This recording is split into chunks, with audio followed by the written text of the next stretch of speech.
یہ جو بھی ادارے ڈیفالٹ میں جا رہے تھے، پاکستان اسٹیل مل کی مثال دوں، اس وقت اس کو سو موٹو کا چڑھا ہوا تھا. تو اگر آج سے 11 سال قبل یہ ایسے سفید ہاتھی نما ادارے اگر آکشن ہو جاتے، روزانہ کے حساب سے پاکستان انٹرنیشنل ایئر لائن جو ہیں وہ مہینے میں $10 ملین کا نقصان کر رہی ہے، لاس کر رہی ہے. اور اب جو قیمت لگی ہے اس ادارے کی، یعنی اس کی ایک مہینے کی نقصان کی قیمت لگ بھگ جو ہے وہ اس کی پوری قیمت ہے. اور یہ ادارہ جو ہے تباہ کیا ہے پاکستان پیپل پارٹی نے.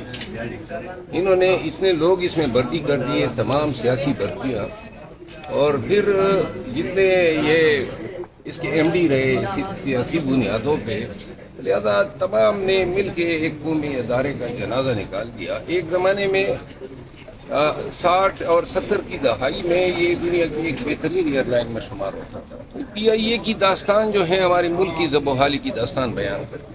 جو بدتمیزی یہ شخص ادھر کرتا تھا انصاف کے ساتھ، عدالت میں وکیلوں کے ساتھ، لیٹیگینٹ کے ساتھ، تکبر اور تمکنت کے ساتھ جو یہ بات کرتا تھا، وکلا کی جو توہین کیا کرتا تھا، انصاف کا جنازہ نکال دیا، اس پہ پاکستان کی بدنامی نہیں ہوئی.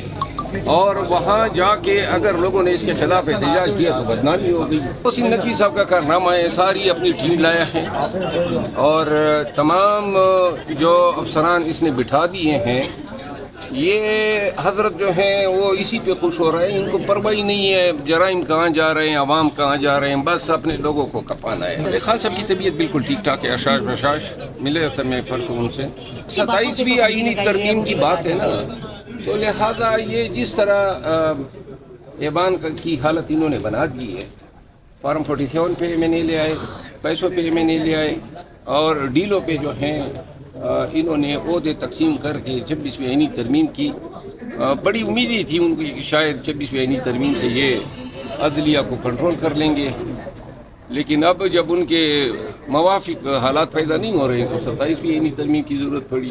اب پھر یہ کہیں گے کہ جی اس میں بھی کوئی منطق ہے کہ یہ 2 سینئر موسٹ جج نکال کے کسی اور کو رکھ دیں. تب گریڈ احتجاج ہوگا جب مطلب یہ آپ تھوڑے جسمانی طور پہ لاغر ہیں، لیکن مضبوط توانا لیڈرشپ جب آگے آئے گی، انشاءاللہ خان جو ہیں اس کی احتجاج جو ہیں ان کی رہائی کے لیے وہ حتمی ہوگا.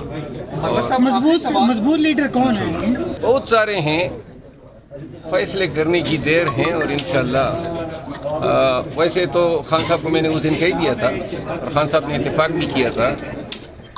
بعد میں مجھے علم ہوا کہ کوئی ہمارے پارٹی کے سیکرٹری انفارمیشن صاحب بتا رہے تھے کہ جی شاید ابھی کوئی فیصلہ نہیں ہوا ہے، تو لہٰذا یہ فیصلہ ہونا چاہیے.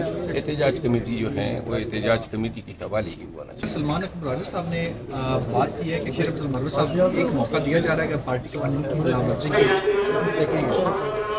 میں نے کوئی موقع مانگا تھا ان سے؟ میں نے کوئی موقع مانگا تھا؟ اور کیوں بات کی ہے؟ یہ پارٹی ڈسپلن کی خلاف ورزی ہیں کہ میڈیا پہ جا کے آپ پارٹی کے دوستوں کے خلاف بیانات دیں. اور اس پہ بات ہوئی کل ہماری پارلیمانی گروپ میں. بات یہ ہے کہ سلمان اکرم راجہ صاحب کے آمد پہ میں نے ان کو خوش آمدید کہا. میں سمجھتا ہوں کہ وہ توانا آواز ہیں، ڈیلیور کر سکتے ہیں.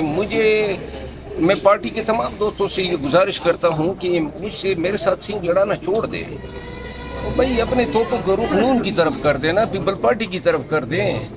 کیا ہر 2 مہینے بعد جو ہے کچھ نہ کچھ شروع ہو جاتا ہے. اب میں نے سلمان اکرم راجہ صاحب کے خلاف نہ کوئی بیان دیا ہے، نہ کسی صحافی نے سوال کیا. میں نے جب بعد میں ویڈیو دی کی کہ جو مروت صاحب جو ہیں وہ احتجاج کے حوالے سے شاکی ہیں کہ یہ احتجاج جو ہے صحیح نہیں ہو رہا ہے، تو احتجاج کوئی درست ہوا ہے؟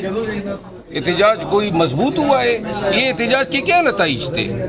مطلب یہ ہے کہ یہ زبان بندی جو ہے نا میری، اس طرح کوئی نہیں کر سکتا ہے. اور ہمیں بجائے اس کے کہ آپس میں کوئی بیان بازیاں کریں، جو مخالفین ہیں ان کے خلاف ہمیں صفارہ ہونا چاہیے.